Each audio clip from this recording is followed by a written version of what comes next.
All right, ladies and gentlemen, boys and girls, here we are at Windy.com, and I am back on to the Star Fort thing again. I'm happy to report that Havana, Cuba, which is where we've seen one of the most wonderful displays of Star Fort energy here on our radar for Windy.com, has actually been quiet for the last 5 days. I have not seen anything in there around there for days, nothing whatsoever. But a new one popped up. This one is direct. It looks like it's coming over here near Sueca. I believe that's how you pronounce that. Sueca. S-U-E-C-A in Spain. Sueca, Spain. So I went ahead and did a little DuckDuckGo search on star forts near Sueca, Spain. And look what I got here. The Roman army's mutiny at Sucro. A no longer existing ancient fort in Spain. Roman army in Spain. This took place 206 BC during the Roman conquest of Hispania in the Second Punic War. Boy, we are getting some good history lessons today. But look at where its judicial district, Sueca. Hey, so let's go find it. Boop. Here is Sueca, and here is our fort. Let's do a little zoom in on Google Earth, shall we? Yeah. Sorry about that. I forgot to mute my phone. Uh-oh, there's a castle. And believe it or not, we have two castles right on top of each other. There we go. Just like that. Now, I don't know if this version is going to let me rotate it around or not. This may not. But if you look here, you've got right here. There's a sharp corner here, like a triangle. Okay, we've got a peak here, so it's not a perfect star fort, you know, in star shape, but there's several angles that give you that. Right here's another one, right on the other side. Here's another one right here. And then here's another one right here. Another one right here. So we do have, and of course I'm assuming that here and over here where I can't really see very well is going to do the same thing.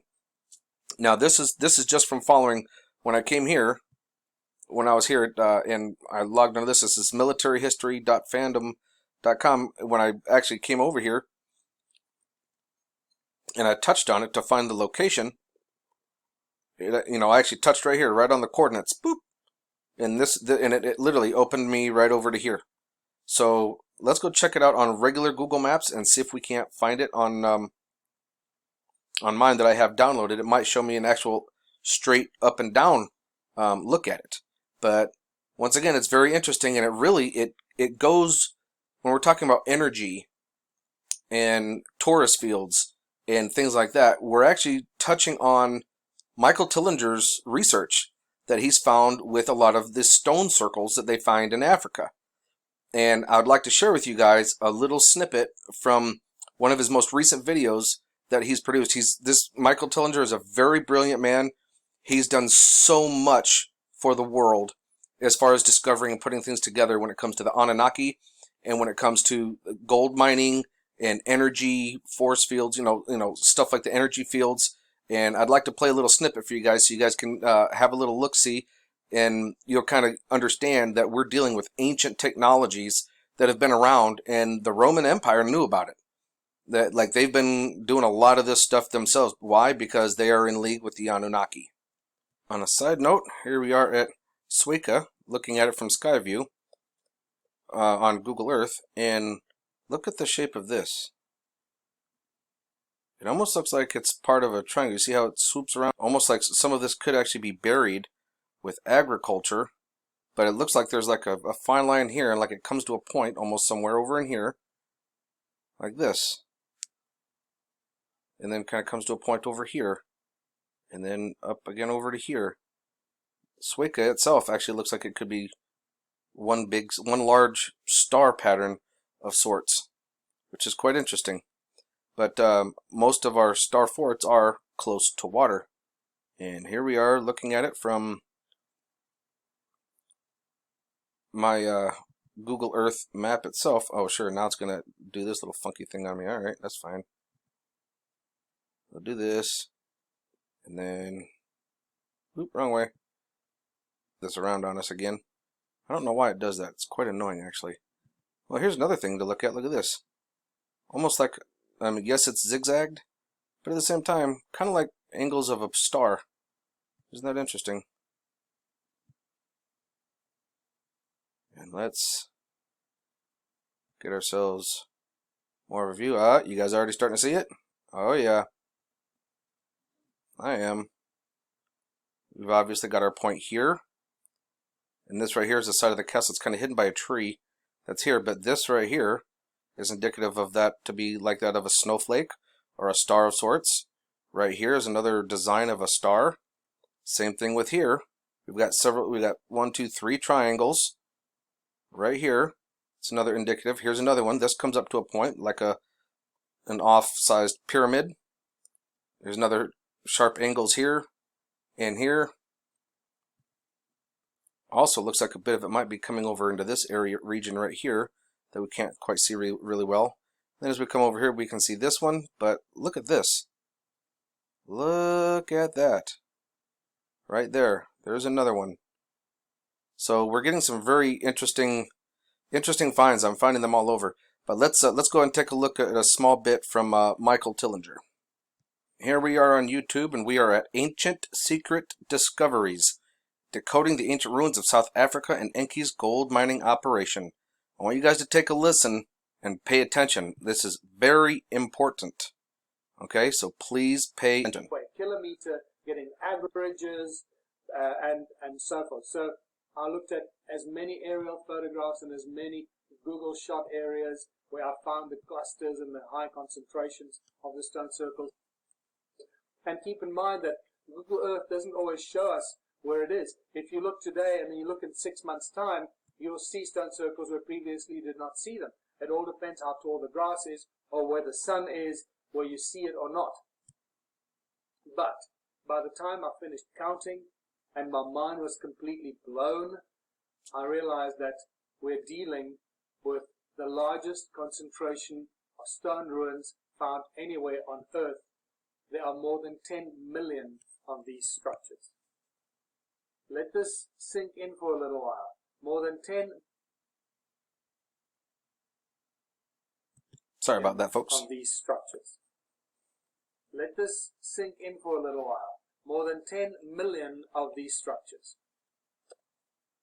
This is an engineering feat of an unimaginable proportion in a time in ancient history that clearly there were no people here, or there must have been people here to do that, and those people simply vanished. And this is why we can talk about a vanished civilization that simply vanished from our history, vanished from our history books.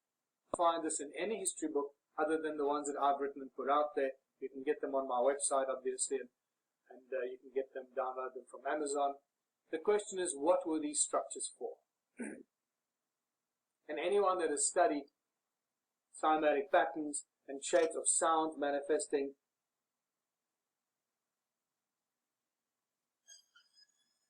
pattern that represents the shape of the sound coming out of the earth at that specific place. The Anunnaki knew that the earth rings like a bell. They were generating energy machines. Every stone circle is literally an energy generating device.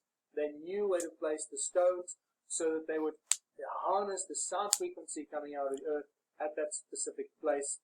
And so this is why we measure such high sound frequencies, magnetic fields, and electromagnetic fields coming out of the walls of the stone circles, because they are created to be energy generating devices or machines.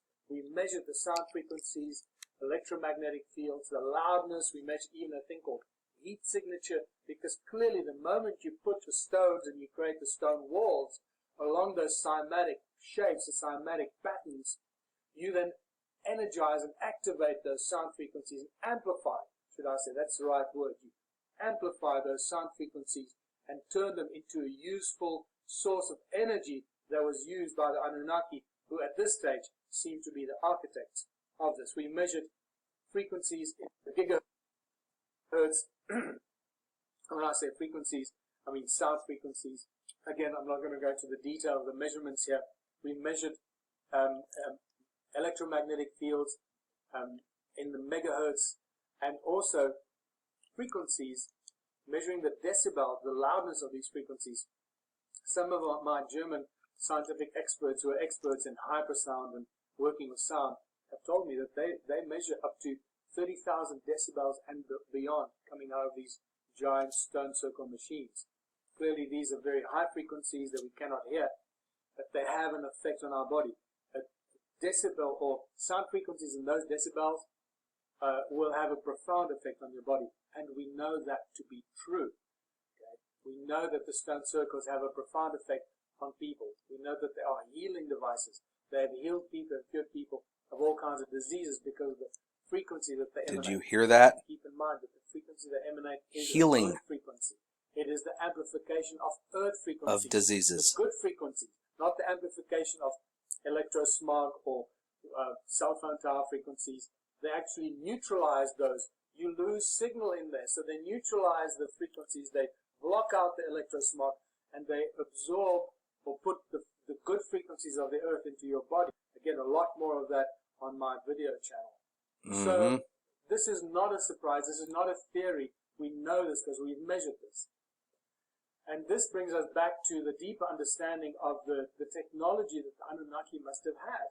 When we read this again, Enki's minds and technology, the earth splitter Enki there established, there within the earth a gash to make, some powerful device that created huge amounts of energy that he could use, or they could have used for laser beams or Caesar beams with which to make these ancient tunnels with such precision, to reach the golden veins, to uncover the golden veins.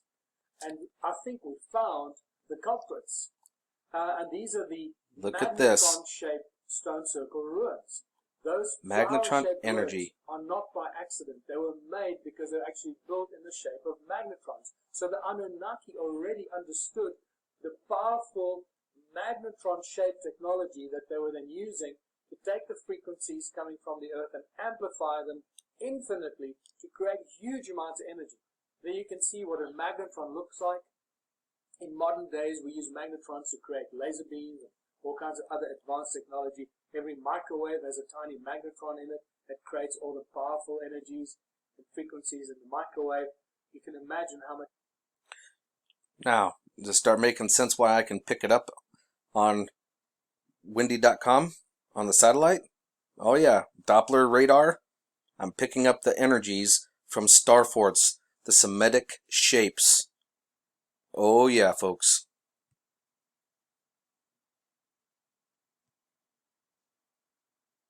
Energy of 50-meter diameter magnetron would create. We have thousands of these magnetrons. I suggest when the Sumerian texts talk about the earth splitter, they might be referring to these giant magnetron machine ruins that were generating so much energy. So when we look... So, magnetron, Megatron, looking at all of these ruins, please come here and watch this. Go to Michael Tillingers' website. Watch his videos.